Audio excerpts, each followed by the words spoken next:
kita baru pulang dari ini, belum ada pemikiran Indo-Pasifik, tapi kita udah mulai berpikir mengenai Indo-Pasifik pada waktu itu.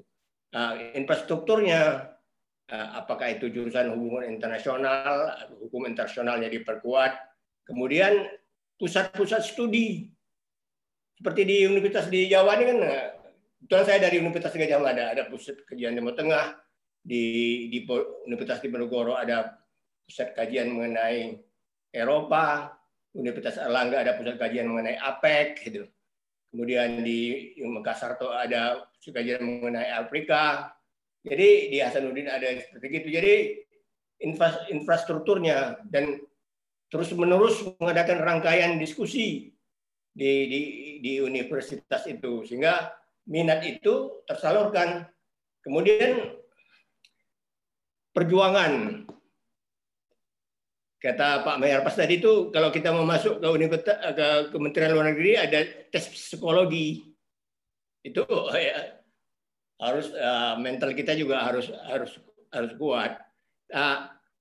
Waktu saya kepala Badan Litbang BPPK di Kementerian Luar Negeri itu saya lihat universitas, mahasiswa sarjana S1 ataupun S2 dari berbagai universitas di Jawa ini, mereka magang di tempat saya itu.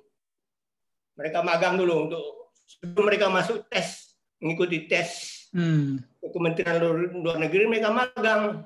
Yeah. Kemudian di Badan Litbang itu, BPPK itu ada namanya Perpustakaan Ali Alatas.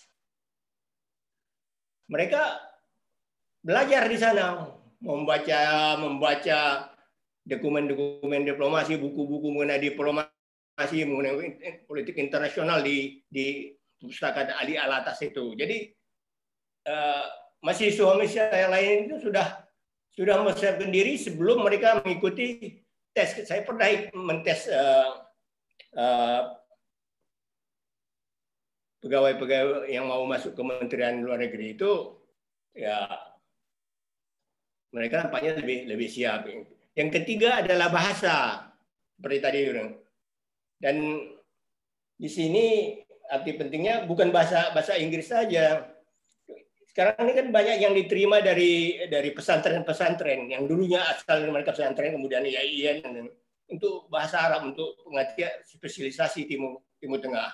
Kemudian kebangkitan China ini, bahasa Mandarin itu menjadi penting. Jadi mungkin Andalas mengadakan kerjasama, ya kalau nggak dengan China, dengan Taiwan, Universitas Taiwan, karena dulu banyak waktu kita putus hubungan diplomatik dengan China itu, banyak pejabat-pejabat kita dididik di universitas di Taiwan itu untuk memonitor China, seperti Pak Agung Gumelar, Pak Kuntara itu komandan Kopassus, semua mereka dilatih di seskuadnya di sana. Saya kira mahasiswa kita juga bisa, mungkin saya bisa untuk Taiwan, karena kami sama Pak Senjal itu dekat dengan perwakilan Taiwan sini, bisa kami memfasilitasi untuk beasiswa, untuk belajar ke sana, itu bisa kami bantu. Yang penting itu pertama minat, infrastruktur, bahasa, kemudian melatih mempunyai conceptual framework, berpikir secara konseptual. Ini perlu latihan pengalaman juga. Ya. Yeah. Jadi, kita punya konsep, jadi kalau dipanggil pimpinan Menteri Luar Negeri, ada gitu ya. Saya pernah di bawah Pak Ali Alatas kan, sebagai Direktur Afrika Tengah, itu harus siap begitu kan. Itu kan salah satu Menteri Luar Negeri terbaik itu waktu saya Direktur Tengah itu, termasuk yang dibilangkan Pak Busra itu Ethiopia itu dulu kan di bawah kawasan ini portfolio saya sebagai Direktur Afrika Timur Tengah dulu. Jadi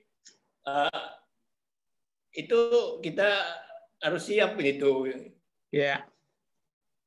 Jadi itu beberapa tips begitu. Seperti tadi saya kan lebih bicara mengenai substantif tadi itu.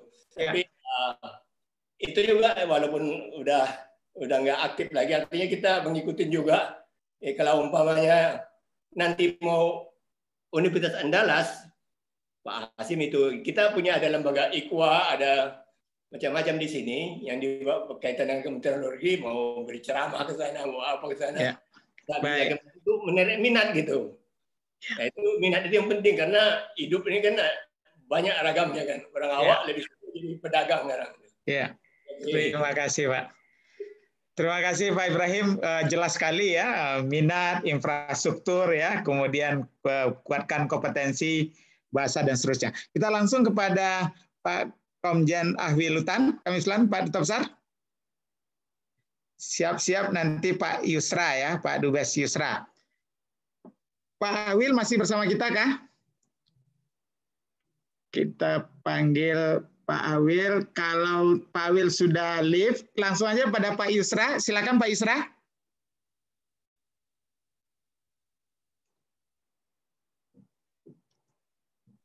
Pak Yusra masih bersama kita?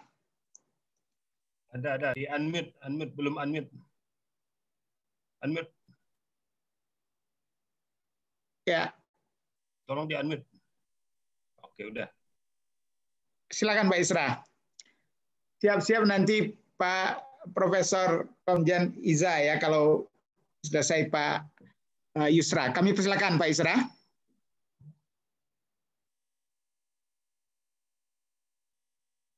Di unmute dulu Pak Yusra. Ya, silakan.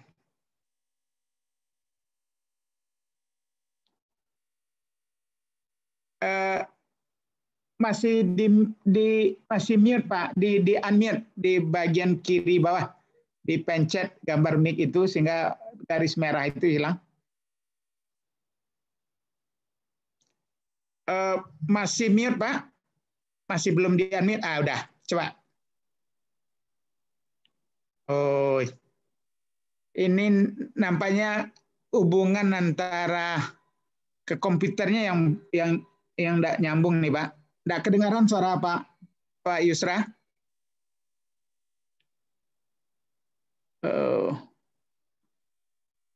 Baik, nampaknya enggak kedengaran Pak Yusra.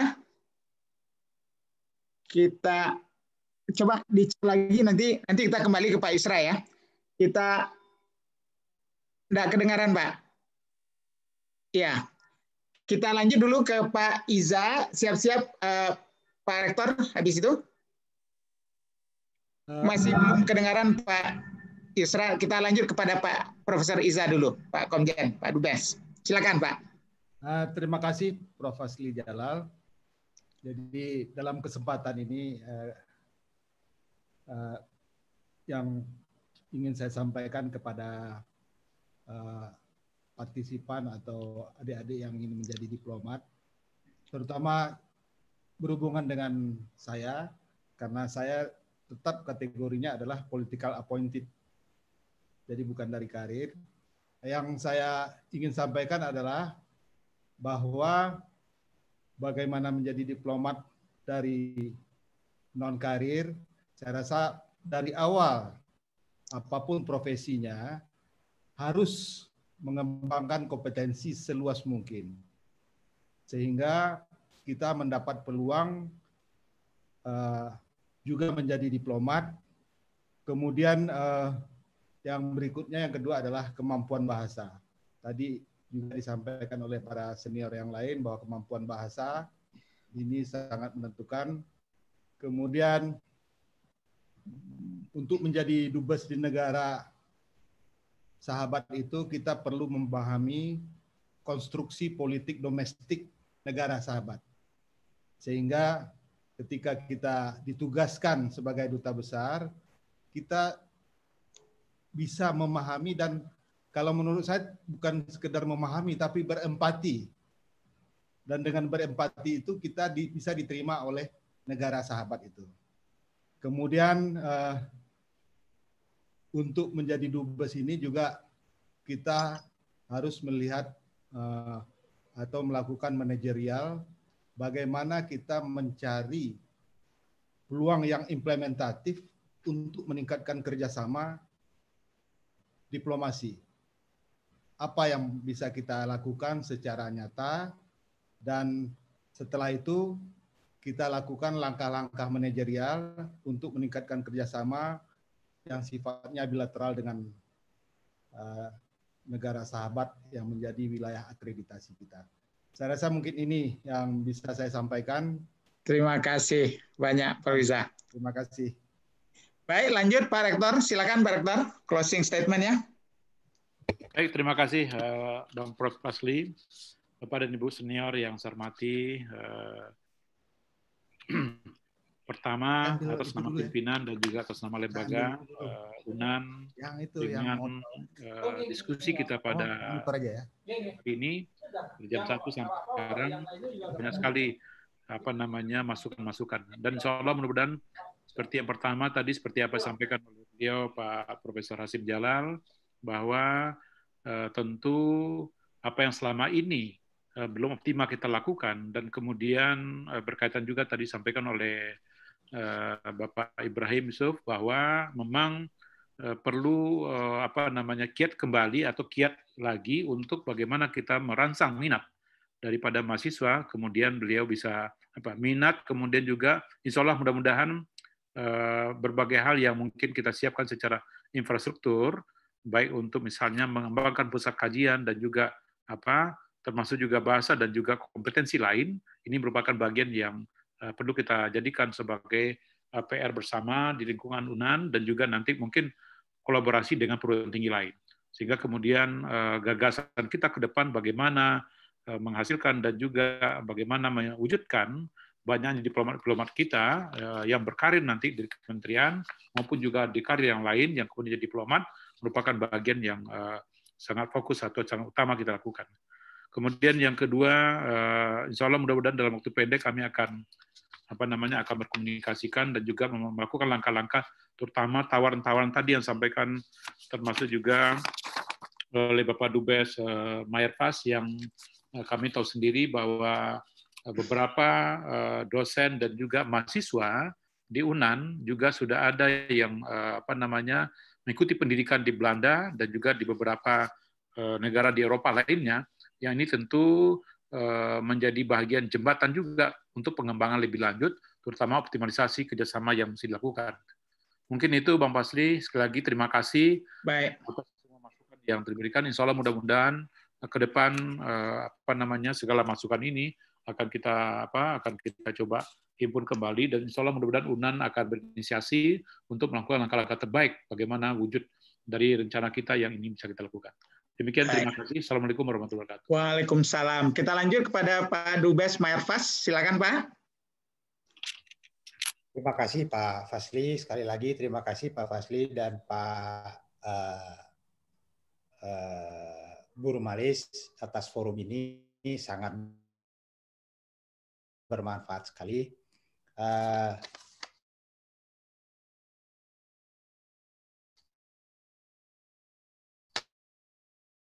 Semua apa yang menjadi konsen Ibu wanita tentang wanita di Kementerian Luar Negeri. Dulu memang ada semacam keengganan gitu Bu, karena hidup berpindah-pindah tidak mudah bagi wanita untuk berkarir di sini, terutama untuk pasangannya. Ada kekhawatiran kalau jadi diplomat itu susah cari pasangan karena harus hidup pindah. Tapi sekarang tidak begitu lagi Bu. Malah sekarang dalam zaman kami kemarin ini sebagai sekjen, kita kesulitan untuk menambah pria karena begitu banyaknya wanita. Jadi 60% penerimaan Kemlu dalam 3-4 tahun terakhir adalah wanita. Ratusan wanita sekarang menjadi diplomat. Lakinya sedikit Bu. Faktornya karena tadi kesehatan dan jiwa yang tough. Wanita lebih tough. Saat ini mungkin sekitar ada 300 junior diplomat wanita yang akan muncul Bu. Mungkin karena faktor Menlu yang wanita, mereka mengidolakan, menginginkan seperti itu, ternyata bisa. Keluarga tidak masalah, beliau karirnya bagus, suaminya bagus, anak-anaknya beliau juga orang-orang yang berhasil.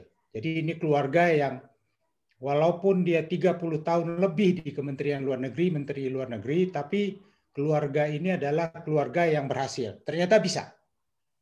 Nah, kesulitannya sekarang di Kemlu adalah justru laki-laki. Karena di beberapa perwakilan tetap disarankan untuk laki-laki. Tapi kesulitan juga. Jadi, Ibu, mudah-mudahan dalam 5-10 tahun ke depan akan muncul diplomat wanita yang tangguh. Yang seperti yang kita inginkan. Dan Kemlu sekarang juga sudah mengakomodir pasangan-pasangan yang misalnya terpaksa harus berjauhan, wanitanya di luar, anaknya di luar, suaminya sini, udah diakomodasi. Jadi insya Allah mungkin dalam 10 tahun akan muncul diplomat wanita yang bagus, termasuk dari UNAN. Junior dari UNAN sekarang sudah banyak yang wanita juga, dan mereka tidak seperti dulu. Kalau dulu beberapa pos itu memang disarankan untuk laki. Kalau sekarang mereka tidak bermasalah di mana aja. Di Arab, di Afrika banyak wanita sekarang. Diplomat junior wanita yang di tempat kami di sini juga ada beberapa diplomat wanita Minang. Jadi mudah-mudahan, dan mereka pintar-pintar. Hanya masalah waktu, karena memang diplomat itu memang sebuah pengalaman, sebuah perjalanan yang harus dilalui. Jadi Ibu, mudah-mudahan wanita akan semakin banyak tampil. Contohnya sudah ada, mungkin karena faktor Ibu Retno juga, dan fasilitasinya sudah sangat memadai untuk wanita sekarang. Dan wanitanya juga tidak ada masalah. Mau pindah-pindah nggak ada masalah, di mana saja tidak ada masalah. Malah mereka seperti yang di sini minta di negara yang keras. Karena bagian dari pengalamannya mereka. Negara yang tidak aman, karena kapan lagi katanya. Karena kami masih muda, saya pengen coba di situ untuk mendidik saya. Jadi insya Allah wanita akan muncul, diplomat wanita akan muncul dalam 5 tahun, 10 tahun mendatang. Kalau dari mulai angkatan 29 itu wanitanya sangat menonjol sekali dan sangat pintar dan sangat tough. Jadi mudah-mudahan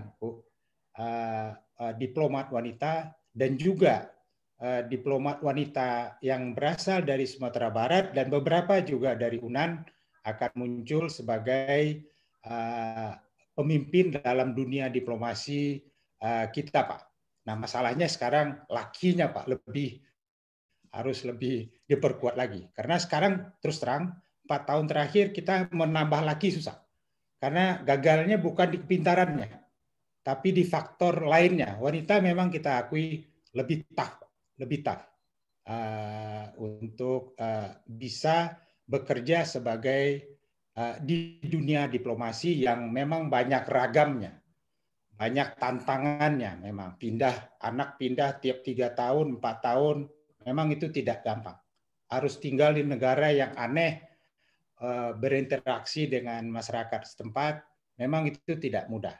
Dan wanita sekarang sudah bisa mengatasi segala rintangan yang dulu itu, rintangan psikologis itu, dan juga kemampuan. Insya Allah akan muncul.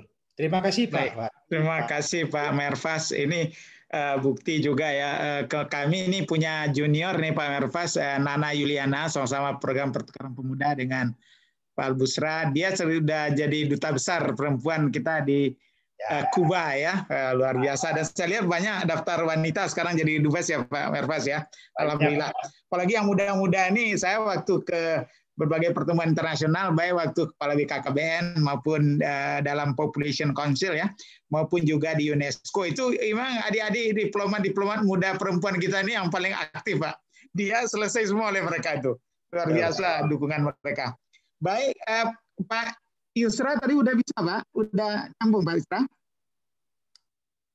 Coba Pak Yusra, bisa enggak? Enggak juga kedengaran suara Pak Yusra. Enggak bisa ya? Baik, lanjut pada Pak Ferry. Silakan Pak Ferry, siap-siap nanti Pak Albusra dan Pak Denny. Kemudian kita tutup. Silakan Pak Ferry Adamhar.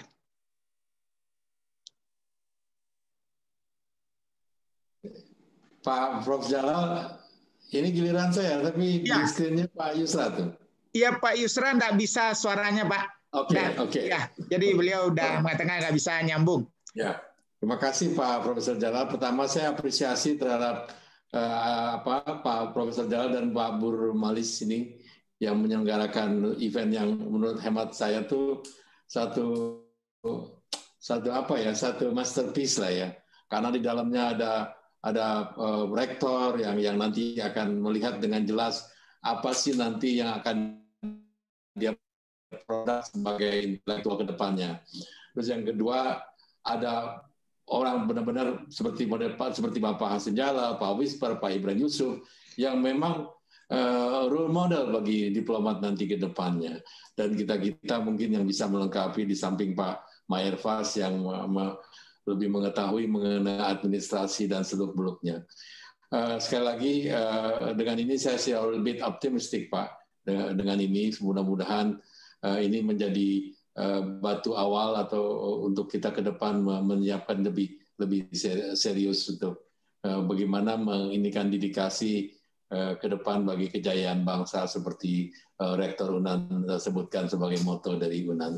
Demikian penutup saya, Pak. I stand ready to cooperate with all of you. Thank you very much. Thank you. Baik, Pak Albusra, Pak Dubes, silakan Pak Albusra.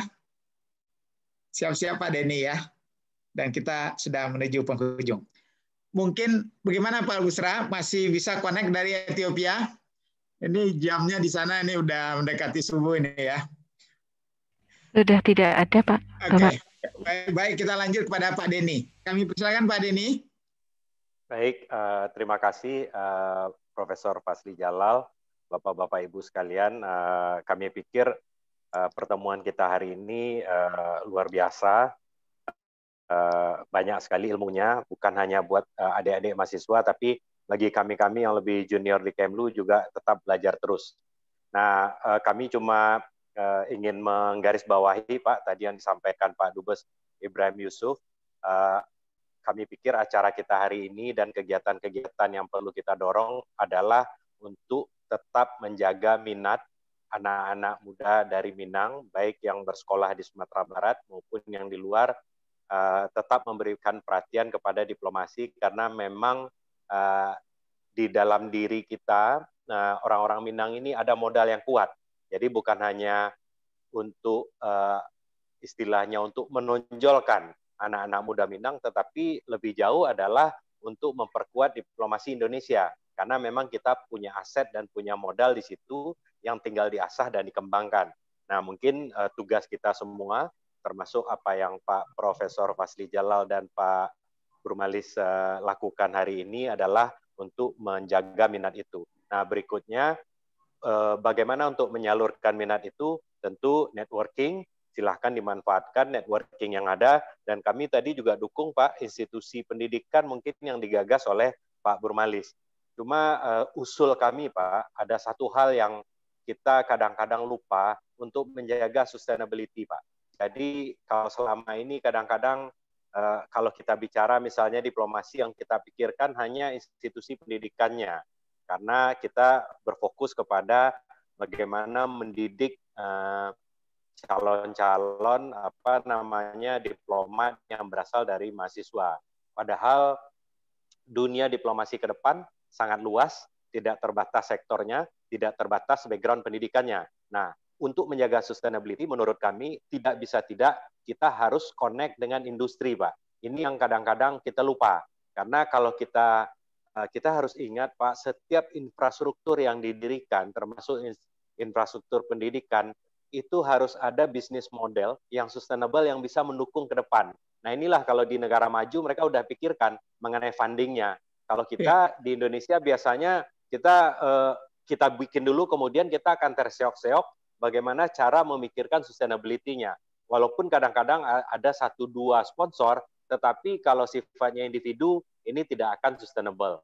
Nah, jadi yang kami himbau, eranya sekarang adalah era industri, era kerjasama ekonomi.